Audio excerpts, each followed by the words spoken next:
Moment of inertia. You can see a wheel and a uniform disc with the same mass rotating about a same axis. Why is it difficult to start or stop the wheel than to start or stop the disc even though both of them have same mass? This is because the force required to start or stop an object undergoing rotational motion depends on the product of the mass of the object and the square of the distance from the axis of rotation to the particles which make up the body.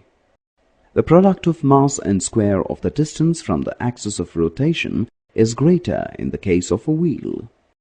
This explains why it is difficult to start or stop a wheel.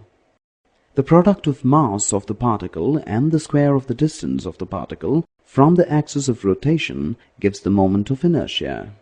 Moment of inertia of a body is equal to m1 r1 square plus m2 r2 square plus and so on up to plus mn rn square, where m1, m2 up to mn are the masses of the particles constituting the object, r1, r2 and so on up to rn are the distances of these particles from the axis of rotation.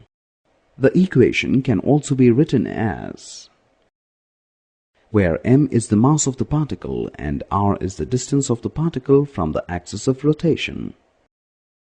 The SI unit of moment of inertia is kilogram meter squared and the dimensional formula is ml square.